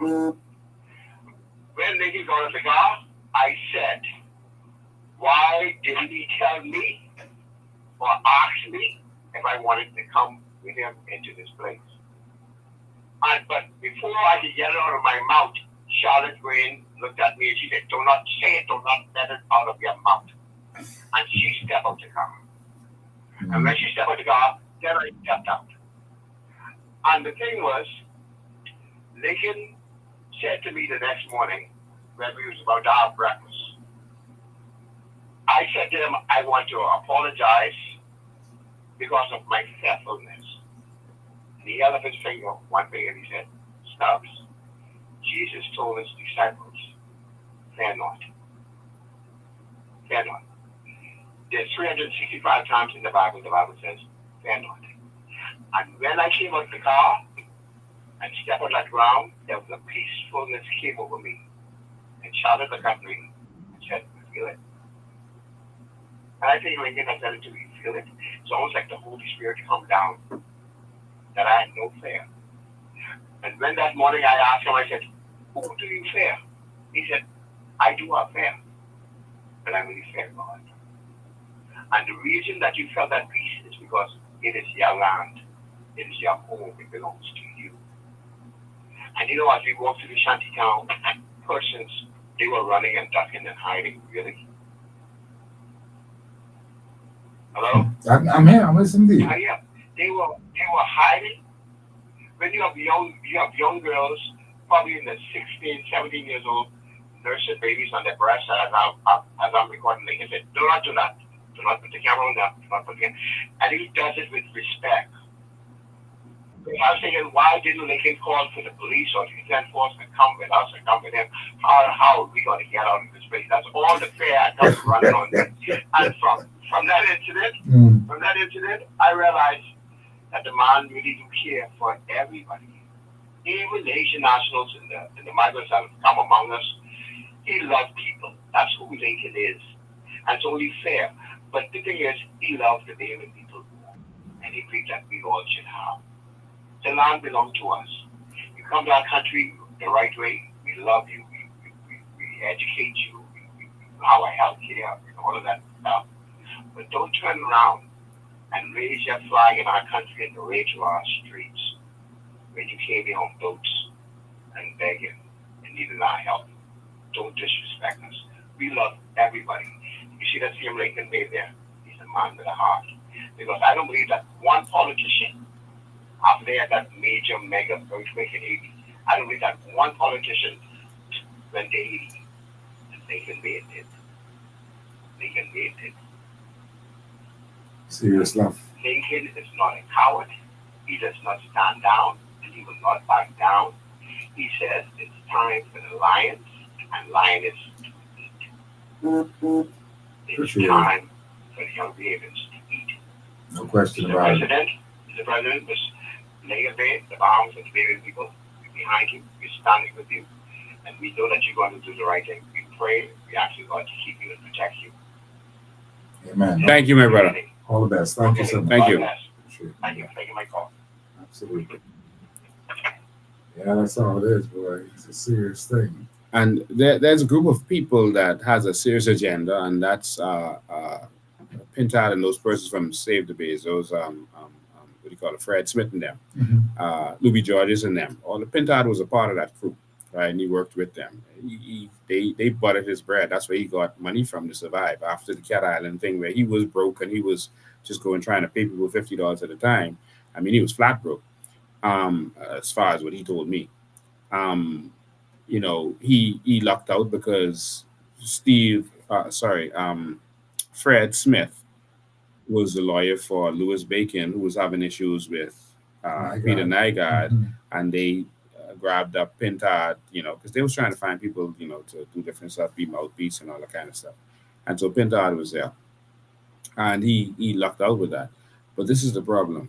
They were fighting also. They were using that money to fund fighting for illegal immigrants to run shot on this country, to do what they want, that they couldn't be touched no matter what they did, that they could have their shiny downs and no one could touch them. All right.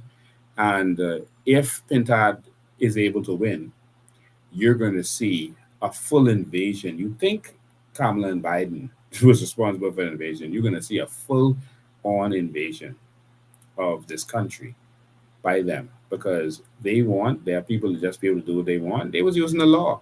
So Pintard knows about using the law, because the people he was working with, Fred Smith, them was doing that. And they're going to make sure that their people get whatever citizenship they want, whatever papers they want, and it's going to be legalized. So we got to watch out for the two of them. And so if the FNM gets in, it's going to be worse, because they were the people actually fighting. They were making up fake booklet. This Pintard them making up fake booklets and lying on the immigration. All right, this is what they were doing. This organization that he was working with, making up fake booklets and lying on immigration, saying immigration are dogs and fighting the people and doing all this stuff. This is what Pintard them was doing. I know it. Hi, Coffee. How are you? Thank you for taking my call, Steve. Hey, brother. How you doing? Good evening. Fantastic. Good evening, Lincoln. Good evening, my brother. Lincoln, I want to applaud you for your efforts the other day. The only complaint I have is you didn't go far enough. There's a disconnect in the country. The population seem not to understand the gravity of the situation. Crime is horrible. Corruption is at horrible levels. And for some reason, it seems like the masses of people are not really getting how serious it is. And You're right about that. If Mr. Davis, Mr. Cooper, and Fred Mitchell expect us to believe that they were not aware of the corruption, the level of corruption, especially at the highest level of the police force, especially as it relates to this latest arrest, U.S., they're kidding us. They're kidding, they're joking, they're jiving. They're either asleep or they're lying. And where is Fred Mitchell, who told us that we can't go after the police, we need to support the police are all we got? Where is he? He's somewhere in the thick of things. Where's his voice now? We got embarrassed internationally by the police. And that ain't all you can be. And he's silent. Which means, again, if he expects us to believe that he, who's been in government forever, don't know and was unaware, completely unaware of the level of corruption, then he needs to go sit down. We want to hear nothing from him. If he expects to come and speak to us in the way he did, telling us that we need support and God police highly and we need the police is all we got and this is what's going on. Well, he's either a liar or a fraudster. And either way, we don't want to hear from these guys. And one last point about Mr. Davis. You know, thinking about, could you imagine Mr. Trump going to the border and telling the immigrants, you are me and I am you, and we are one? Can you imagine Mr. Trump doing that? Yeah, I can imagine it. You'll never see that happen, though. No, impossible. It's even unthinkable. We're talking about what leadership looks Yeah. No leader in any country would do that. I mean, it's disgraceful on a level that we've never seen before from a leader. That's right. That's what I'm saying. I'm wondering how come he's not drooling at the mouth. I mean, this guy's off his rockers. Either that or he's just open to act the way he does. And you know why he ran away, Lincoln, from the house? He didn't want to address the issue. He doesn't want to face the issue. Mm-hmm. He doesn't want to admit that he admitted that he had no idea what was going on. What kind of leader is that? It's a leader who don't know. I remember Mr. Christie's first time in office. Somebody was telling me that a plane landed, suspected drug plane landed somewhere in the outer islands, and he heard about it a week later. They said Mr. Christie had a meltdown. He didn't tell me a plane landed and somebody told me. Mm. So what is Mr. Davis thinking? He expects us to believe that he doesn't know this level of corruption is going on right under his nose, and he doesn't know. Time will reveal it all, my friend. Time will The reveal. man is out to lunch. Yeah. And Lincoln, thank you so much. You're a great Bahamian. You should have been calling for the entire government to step down. And one more thing. There should have been 30,000 Bahamian women out there. Absolutely, I agree with that. And, They're gonna get the message, though. They're gonna get the message. Sometimes feel a little slow, but they can get the message. I tell you that. Well, I mean, what message could be louder than what happened the last week or so? Yeah.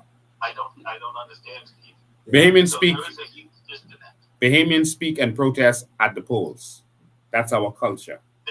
We are very conservative people. There are some people who feel that even what I did was too radical. They felt like it was you went overboard, like you shouldn't have spoken so loud, because we are a conservative people, and that's why we get abused so much, and that's why we've gone 50 years and the politicians didn't have to do anything for us. Some of the things they did to us, if they'd tried it in any other country, they would have been rolled out. They wouldn't try that in other countries, the stuff that happens to us. But it's because we are so passive, that's why it continues to happen. No more. Your actions match the tone, match the gravity of the time we're in. That's right. And again, you didn't go far enough. We're about to melt down.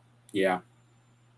Well, Right? he's So gonna have I to. want to encourage you to be strong. He's gonna have to Thank step you. it up. That's what is gonna happen. He's gonna have to step it up. We hope the whole And thing every will be there with him.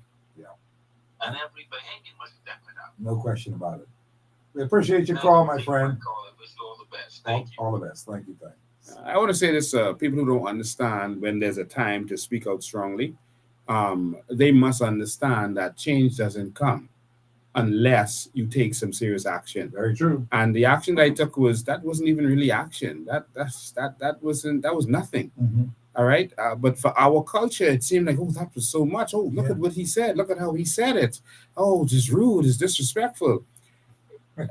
I wonder if some of these people had been around when Pillin was alive. Because if Pillin was alive today, he would have tore that place apart. Oh, yes. If Pillin was alive today, do you think that was respectful to grab the mace of the country and the hourglass Milo Butler grabbed and throw it out of the window? Do you think that was respectful? They didn't just throw it out the window. Did you hear the words that they were saying while they were doing it? How they were talking to those rulers at the time? Milo Butler would go in Royal Bank and just start shouting at them, embarrassing them in front of all the tourists. Just, when are you going to let my people work in this bank? When are you going to let my people have bank accounts in this bank? That's all he would say. And he'd keep repeating it. To the point where they would have to grab him and lock him up. He was a jailbird. They'd have to keep locking Milo Butler up. In the House of Assembly, he would give them so much hell. They would have to, you need 4 fellas or 5 fellas to lift him. Because he was a big man. He's a big man. All right. One time they locked him in the bathroom. All right. And anytime there's going to be change, you're going to see this. If you're going to get an omelet, you got to break some eggs.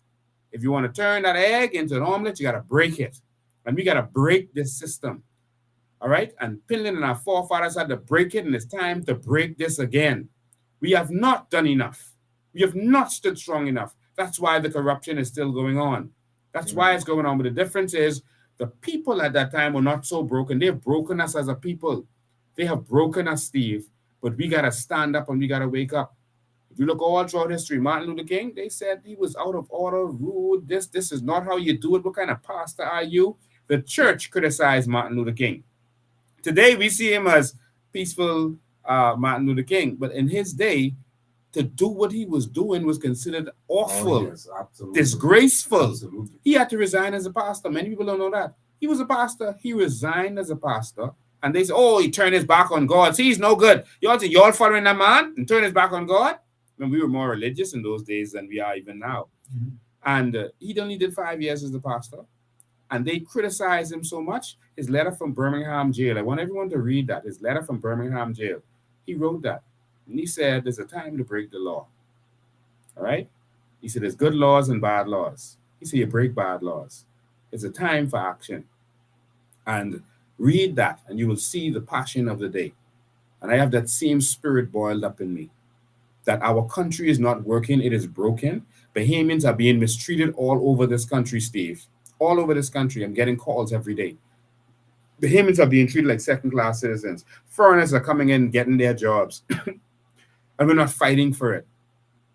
Illegals are coming in here and taking our land and taking everything, and they are giving them everything. Every foreigner in the world is getting benefits, and we're getting nothing. We're getting pushed out of our country. Our children are being sent to other countries to live because we've not built a country for them. Our grandmothers' legs are being torn open, Steve, and violated and raped. And if that were not enough, and killed. And we have still not gotten angry enough as a people. But I am not going to sit quiet while our grandmothers and our little girls are being raped. I'm not going to sit quiet while Bahamians are being mistreated on their jobs all throughout this country. We are going to take this country back, Steve, and we're going to make this worth living in. We're going to fix this nation because it's fixable. Absolutely. And we're going to treat Bahamians like royalty in this country. Every Bahamian is going to be treated like royalty. And every Bahamian, anywhere they are in the world is going to know that they have a government backing them. And anyone who touches a Bahamian is going to know that their government coming to protect them. Just like if you touch an American, you know America coming. They're going to know that they have a government backing them. And we will go for our people anywhere in this world. Amen, brother. I'm with you on that. Our embassies are going to be a power base for our people. We are going to turn Bahamians into royalty. For the first time, we will not be last class in this country. Because now, even the Haitian immigrants have more rights than us. That is going to change. Listen, I thank you so much. It's been wonderful. And you're dead right. And I support everything you've said just now because you're talking like a true champion of the people. And we need champions of the people today. The old era is gone. We need new people with new ideas, bright ideas, who can lead us and make things better for all of our people. Amen, brother. Amen. We appreciate you. Thank you, man. Thank you so much. We'll see you soon again because we're talking some serious stuff and people need to know that we are the station right here that you can tune into because you're going to get the real score. We are tired of this thing. Very, very tired. They don't even know how tired we are. But we are not giving up. We're going to fight on because hope and help is actually really on the way. You can see that through Lincoln Bain, COI, and people like that. You can see it. Don't be afraid. Embrace it. It's good for us. It's good for you. It's the right thing to do. When everything else has failed you, you need to know that someone will come in, step in, and pick up the slack. That someone are the new people who will come to the scene. It's been already predicted. It's been prophesied that new people will lead the way. New people will generate a new Bahamas, a real new Bahamas. If you believe anything Miles Monroe said is actually happening, you're living it. You're actually living it. Don't you feel it? You're living it. It's going to happen. We thank you so much for your listening ear, and we'll see you when we do sometime tomorrow. Goodbye for now.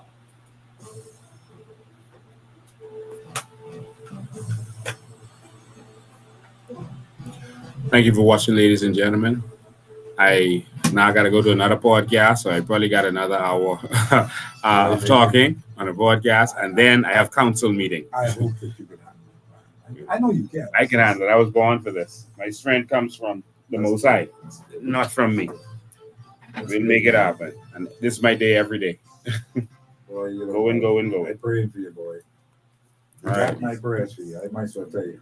Thank you, man. Everyday thing, because I know how dangerous it can be, and I know how silly these people can be. And I pray for your protection every single day, my friend. Thank you, my I brother. believe that. I Thank mean you. that. Thank you, I man. actually get on my knees and I actually pray because I know these are dangerous times, boy. Yeah. Not only for your person, I'm talking about dangerous times for the whole situation that we're in. We find ourselves confronted by all angles from all sides and doing all the wrong things. Yeah.